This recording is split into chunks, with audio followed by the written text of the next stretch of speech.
Good afternoon. Welcome to Sports Nothing But Sports for Friday, March 8th, 2019. Brought to you by the great people at Today's Dentistry. Got to tell you, I had my teeth cleaned at Today's Dentistry yesterday by the great Cassie.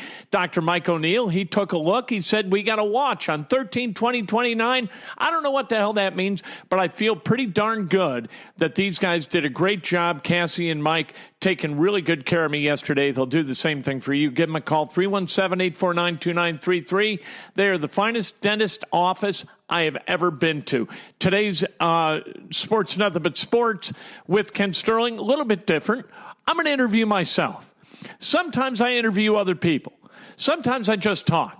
Today, I'm going to interview me. This harkens back to an old episode of Falcon Basketball with Dan Dockich, where Dan decided that the MC, the guy who ran the thing, the host, he didn't ask good enough questions of Dan during the show. So he decided he was going to do it himself. It was called Dan Asks Dan.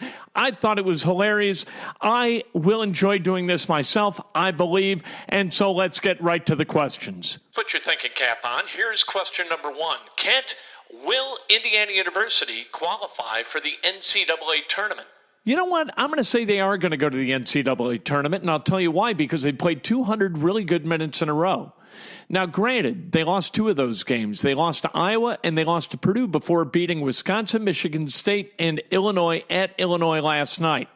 But I like the way that they've played. I like the tenacity that they've showed. I've liked the team-first mentality that they've kind of developed. I thought that Devontae Green played his best game of the season last night. I think that that bodes well as they return to Simon Scott Assembly Hall for Sunday's regular season finale against Rutgers. Then they go to the Big Ten tournament. I don't think that beating Rutgers is going to be enough. They've got to win a game in the Big Ten tournament. I think that game will come against Ohio State in all likelihood.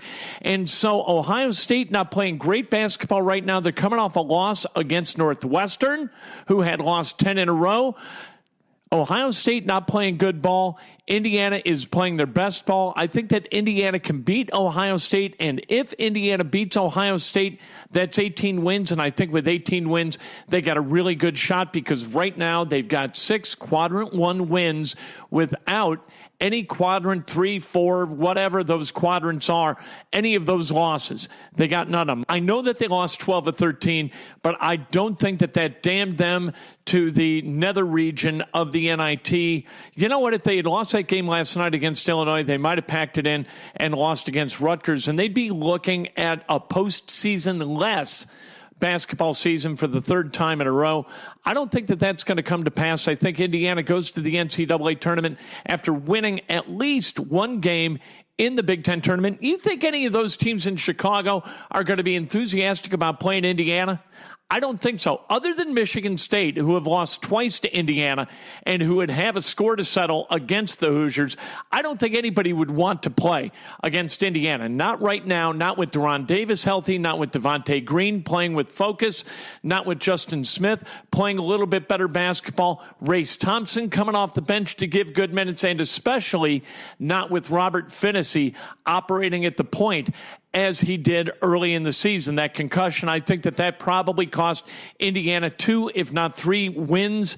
And so Finney being healthy in Chicago, I think it's a big deal. I think Indiana can raise some hell.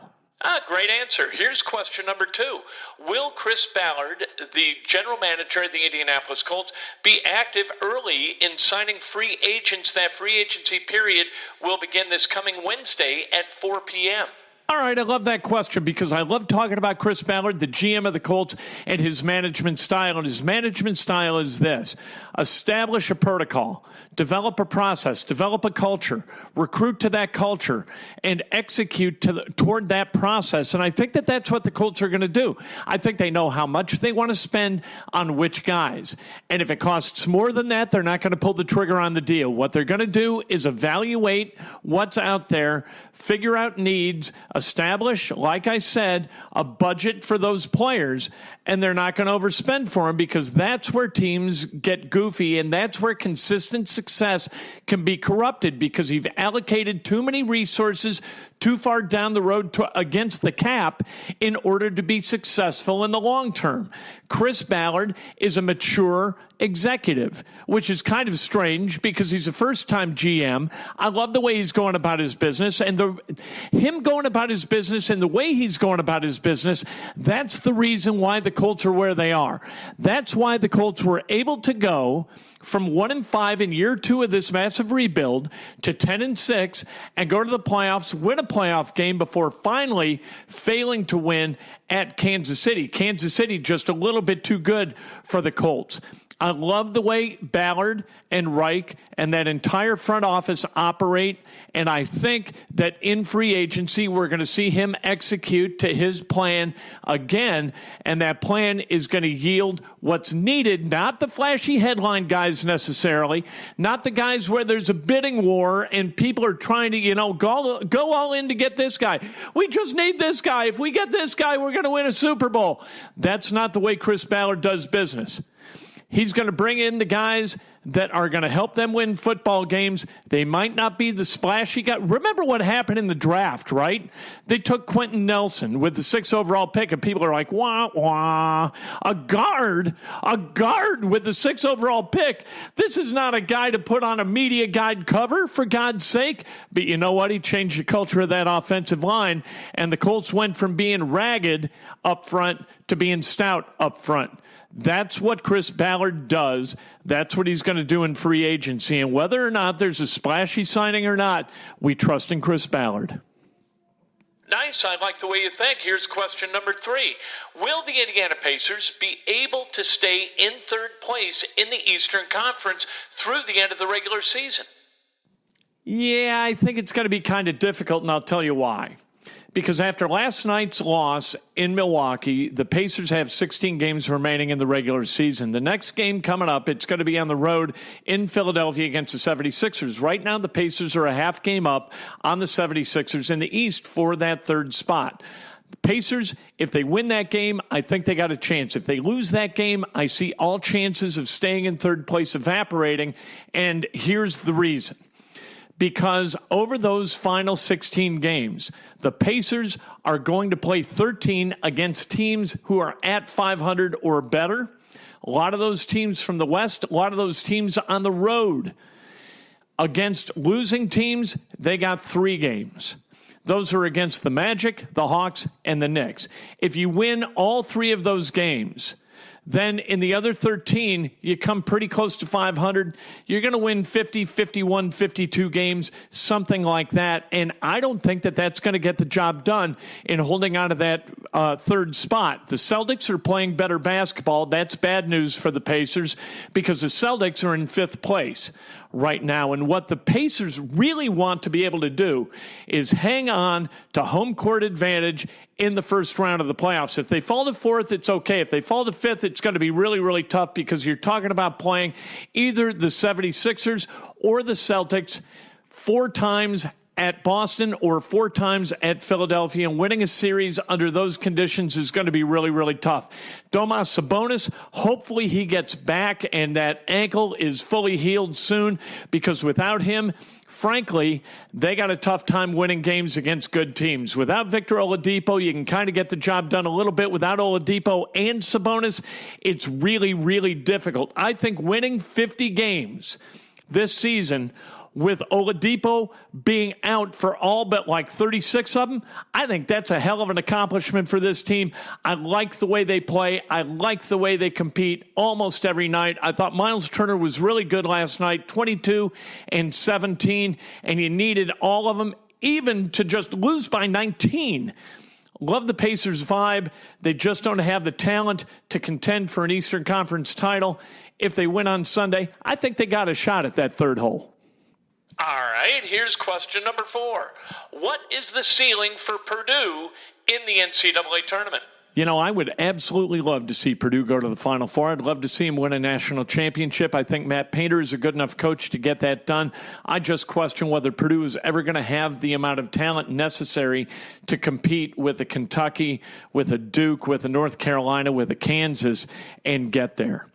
this is a terrific team. That Purdue has gone from where they were in December, losing 5 of 7 games, to being a team who is a win at Northwestern away from at least a share of the Big Ten regular season championship, I think is absolutely stupendous. They lost 4 terrific seniors, Vincent Edwards, P.J. Thompson. They lost Dakota Mathias. They lost the herpes tornado, Isaac Haas, and still they have found a way to be exceptionally competitive and win a lot of games in the Big Ten, and I think it is fantastic. I think Matt Painter is hands down the Big Ten Coach of the Year.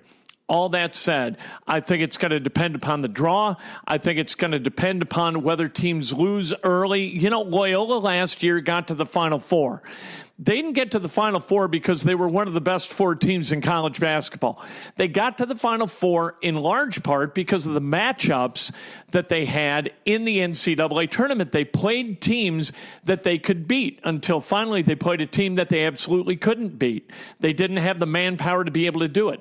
If Purdue gets lucky, and there are some upsets, Purdue can make the Final Four.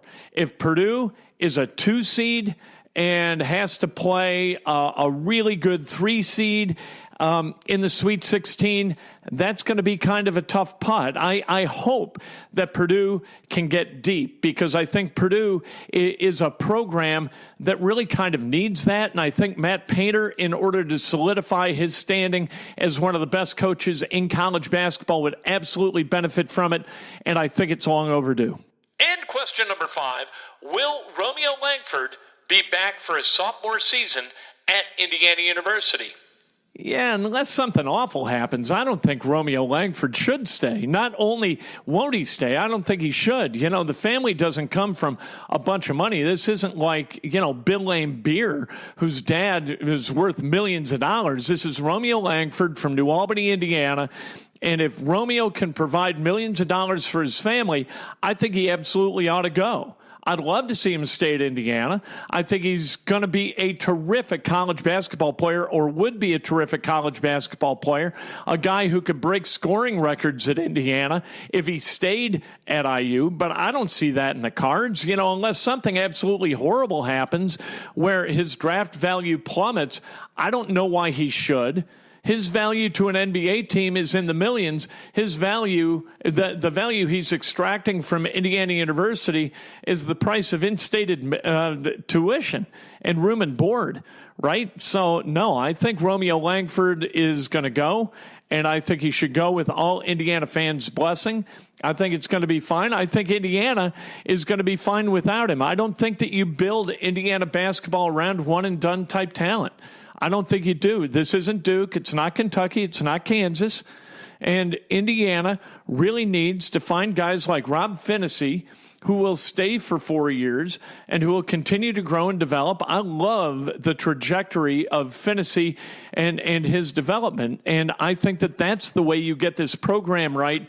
And I hope that Indiana fans understand what Romeo's all about, and that coming to Indiana was fun to watch him play a little bit, but now it's time for him to make some real money in the NBA because his family kind of needs it. Thanks so much for taking the time and providing us with so many thought-provoking answers. I consider at least my portion of this as the guy asking the questions to be a great success. What do you think? All right, I enjoyed that. That was kind of fun. Huge weekend coming up. So much going on. It's really hard to even mention it all. You've got Indiana playing on Sunday against Rutgers, maybe an NCAA tournament bid on the line. You've got Butler tomorrow at noon at Providence. They got a chance to finish either 4th or last in the Big East, depending on what they do tomorrow.